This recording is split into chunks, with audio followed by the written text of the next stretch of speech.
अस्सलाम वालेकुम व्यूअर्स। फिर मैं आतिफ आहिर देसी व्लॉग्स ਦੇ ਨਾਲ अल्हम्दुलिल्लाह मैं खैर खैरियत ਨਾਲ ਹਾਂ और उम्मीद करना सारे दोस्त बहन छोटे बड़े बुजुर्ग सब खैर खैरियत ਨਾਲ ਹੋਣਗੇ। व्यूअर्स सुबह ਦਾ ਟਾਈਮ ਹੈ, ਅਸੀਂ ਗਏ ਆਪਣੇ ਡੇਰੇ ਤੇ, ਉੱਥੋਂ ਕਈ ਚਾਹੀਏ ਆਪਣੇ ਕਮਰੇ ਦੇ ਵਿੱਚੋਂ ਤੇ ਕਈ ਚਾਹ ਤੇ ਅਸੀਂ ਦੇਖ ਸਕਦੇ ਹੋ ਕਿ ਬਾਹਰ ਆ ਗਏ ਹਾਂ। ਉਸ ਤੋਂ ਬਾਅਦ ਅਸੀਂ ਹੁਣ ਜਾ ਰਹੇ ਹਾਂ ਆਪਣੇ ਪਾਣੀ ਲਾਉਣ ਡੇਰੇ ਤੇ, ਦੂਸਰੇ ਡੇਰੇ ਤੇ। ਅਤੇ ਹਸਨ ਸ਼ਬੀਰ ਨੂੰ ਮੈਂ ਨਾਲ ਲਿਆ। ਮੈਂ ਕਿਹਾ ਚਲੋ ਦੋ ਬੰਦੇ ਅੱਛੇ ਹੁੰਦੇ ਨੇ, ਥੋੜ੍ਹਾ ਦੂਰ ਜਾਣਾ, 2 ਕਿਲੋਮੀਟਰ ਦੂਰ ਜਾਣਾ ਪੈਂਦਾ। ਅਤੇ ਹਸਨ ਸ਼ਬੀਰ ਕੰਮ ਜਾਣਾ ਹਾਂ, ਲੇਕਿਨ ਉਸ ਕਿਹਾ ਚਲੋ ਭਾਈ ਮੈਂ ਤੇਰੇ ਨਾਲ ਚੱਲਣਾ ਵਾ। ਉਸ ਤੋਂ ਬਾਅਦ ਅਸੀਂ ਚੱਲ ਪਏ ਦੋਨੋਂ ਭਾਈ, ਕਈ ਉਸ ਚਾਹ ਲਈਏ ਅਤੇ ਮੈਂ ਮੋਟਰਸਾਈਕਲ ਚਲਾਉਣ ਲੱਗ ਗਿਆ ਵਾਂ। ਅਤੇ ਹਸਨ ਸ਼ਬੀਰ ਮੇਰਾ ਕਜ਼ਨ ਹੈ, ਛੋਟਾ ਭਾਈ ਹੈ, ਬਹੁਤ ਹੀ ਪਿਆਰਾ ਬੱਚਾ। ਜਿਸ ਵੀਅਰਸ भाई बहन बुजुर्ग ने साढ़े चैनल सबसक्राइब नहीं किया, बराए मेहरबानी चैनल सबसक्राइब कर लें ताकि साड़ी नवी वीडियो थोड़े को आती रहे। उस बाद असी अपनी मतलूबा जगह पर पहुँच गए। थोड़ा रस्ता पैदल चलना, मोटरसाइकिल असी पिछे खड़ी की ते उस तो बाद असी खाले को पहुँच गए जिथे असी खाला खटना, खाला अवन वगैरह बनना। साढ़े इलाके जो पानी लाने वास्ते रस्ता बनाई दा उस अवन बोलते हैं खाले दे विचों। ਉਹ ਅਸੀਂ ਖੱਟਿਆ, ਕਾਫੀ ਮਿਹਨਤ ਵਾਲਾ ਕੰਮ। ਉਸ ਤੋਂ ਬਾਅਦ ਅਸੀਂ ਵਾਪਸ ਆਏ ਅਤੇ ਵਾਪਸ ਆਉਂਦਿਆਂ ਸਾਨੂੰ ਮਾਰ ਪੀਕੇ ਸਾਹਿਬ ਮਿਲ ਗਏ ਨੇ। ਇਹਨਾਂ ਨਾਲ ਅਸੀਂ ਕਾਫੀ ਦੇਰ ਸਲਾਮ ਦੁਆ ਕੀਤੀ, ਹੈਲੋ ਹਾਏ ਕੀਤੀ ਹੈ। ਇਹਨਾਂ ਪੱਠੇ 'ਚ ਆਏ ਹਨ। ਅਸੀਂ ਕਿਹਾ ਚਲੋ ਬਾਹਰ ਜਾ ਕੇ ਇਹਨਾਂ ਨੂੰ ਥੋੜ੍ਹਾ ਤੰਗ ਕਰ ਲੈਂਦੇ ਹਾਂ। ਉਹਨਾਂ ਨਾਲ ਕਾਫੀ ਗੱਪਸ਼ਪ ਮਾਰਦੇ ਰਹੇ। ਗੱਪਸ਼ਪ ਅਸੀਂ ਕਾਫੀ ਮਾਰੀ। ਉਸ ਮਾਰਨ ਤੋਂ ਬਾਅਦ ਅਸੀਂ ਮਾਰੇ ਇਮਰਾਨ ਸਾਹਿਬ ਦੁੱਧ ਚੋਂਦੇ ਪਏ, ਉਹਨਾਂ ਨਾਲ ਗੱਪਸ਼ਪ ਮਾਰੀ ਹੈ।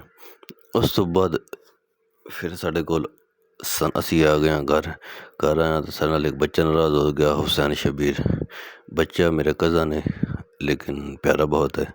ਇਸ ਤੋਂ ਥੋੜ੍ਹਾ ਮੈਂ ਗੁੱਸਾ ਕੀਤਾ, ਕਿਸੇ ਗੱਲ ਦੇ ਵਿੱਚ ਥੋੜ੍ਹੀ ਸ਼ਰਾਰਤਾਂ ਕਰਦਾ ਪਿਆ ਅਤੇ ਇਹ ਰੋਣ ਲੱਗ ਗਿਆ।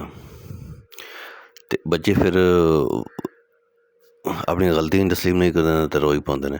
ਉਸ ਤੋਂ ਬਾਅਦ ਅਸੀਂ ਫਿਰ ਇਹਨਾਂ ਨੂੰ ਸੌਰੀ ਕੀਤੀ, ਕਾਫੀ ਦੇਰ ਇਹਨਾਂ ਨੂੰ ਮਨਾਉਂਦੇ ਰਹੇ ਹਾਂ ਕਿ ਤੇਰੀ ਮਿੰਨਤ ਮੰਨ ਜਾ, ਅਤੇ ਇਹ ਨਹੀਂ ਮੰਨ ਰਿਹਾ ਸੀ। ਉਸ ਤੋਂ ਬਾਅਦ ਅਸੀਂ ਇਸ ਨੂੰ ਆਈਸਕ੍ਰੀਮ ਕਿਹਾ ਕਿ ਤੈਨੂੰ ਆਈਸਕ੍ਰੀਮ ਖਿਲਾਵਾਂਗਾ, ਅਤੇ ਫਿਰ ਇਹ ਮੰਨਿਆ। ਹੁਣ ਇਸ ਨੂੰ ਇੱਕ ਦਿਨ ਆਈਸਕ੍ਰੀਮ ਖਵਾਉਣੀ ਹੈ ਜਦੋਂ ਛੁੱਟੀ ਹੋਣੀ ਹੈ। ਫਿਰ ਇਸ ਨੂੰ ਪਿਆਰ ਦਿੱਤਾ, ਇਹਦੇ ਸਿਰ 'ਤੇ ਹੱਥ ਫੇਰਿਆ ਅਤੇ ਮੰਨਿਆ ਐਸਾ ਕਿ ਬਾਈ ਆਈਸਕ੍ਰੀਮ ਖਾਵਾਂਗਾ ਅਤੇ ਮੈਂ ਤਾਂ ਰਾਜ਼ੀ ਹੋਵਾਂਗਾ। ਚਲੋ ਬੱਚਾ ਕਿਸੇ ਤਰ੍ਹਾਂ ਮੰਨਿਆ ਸਹੀ, ਬੜੀ ਅੱਛੀ ਗੱਲ ਹੈ। ਹੁਣ ਸਮਾਈਲ ਦਿੰਦਾ ਪਿਆ, ਸਮਾਈਲ ਦਿੱਤੀ ਫਿਰ ਇਹਨੇ ਜਦੋਂ ਆਈਸਕ੍ਰੀਮ ਦਾ ਨਾਂ ਲਿਆ। ਅਤੇ ਬਹੁਤ ਅੱਛਾ ਬੱਚਾ ਹੈ, ਪਿਆਰਾ ਬੱਚਾ ਹੈ, ਲੇਕਿਨ ਸ਼ਰਾਰਤੀ ਇਸ ਤਰ੍ਹਾਂ ਹੈ ਕਿ ਬਹੁਤ ਤੰਗ ਕਰਦਾ।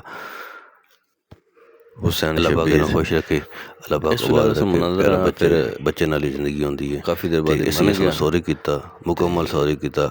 ਫਿਰ ਅਸੀਂ ਦਿਲ ਵਾਲਾ ਸੌਰੀ ਕੀਤਾ ਇਸ ਨੂੰ ਅਸੀਂ, ਕਿਉਂਕਿ ਚਲੋ ਗੁੱਸਾ ਵੀ ਕਰ ਲਿਆ, ਲੇਕਿਨ ਸਾਡਾ ਸੌਰੀ ਵੀ ਬਣਦਾ। ਇਸ ਨੂੰ ਹੱਡਦਾਰੀਆਂ ਚੰਗੀਆਂ ਨਹੀਂ ਹੁੰਦੀਆਂ, ਬੱਚੇ ਨਾਲ ਹੀ ਕਿਹੜੇ ਸਾਡੇ ਹੁੰਦੇ ਨੇ।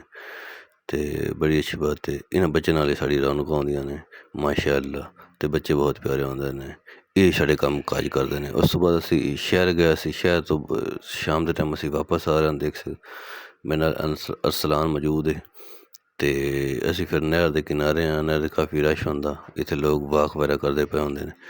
ਅਤੇ ਅੱਜ ਦਾ ਵਲੌਗ ਅਸੀਂ ਇੱਥੇ ਕੰਪਲੀਟ ਕਰਨੇ ਵਾ, ਐਂਡ ਕਰਨੇ ਵਾ ਮਿਨੀ ਵਲੌਗ। ਅਤੇ ਸਾਡੇ ਚੈਨਲ ਲਾਈਕ ਸਬਸਕ੍ਰਾਈਬ ਲਾਜ਼ਮੀ ਕਰ ਦਿਓ। ਅੱਲਾਹ ਪਾਕ ਤੁਹਾਨੂੰ ਖੁਸ਼ ਰੱਖੇ, ਹੱਸਦੇ ਰਹੋ, ਵਸਦੇ ਰਹੋ, ਉੱਚੀਆਂ ਟਾਲਾਂ 'ਚ ਰਹੋ। ਅਤੇ ਅੱਲਾਹ ਹਾਫਿਜ਼, ਅੱਲਾਹ ਨਿਗਹਬਾਨ, ਖੁਦਾ ਹਾਫਿਜ਼।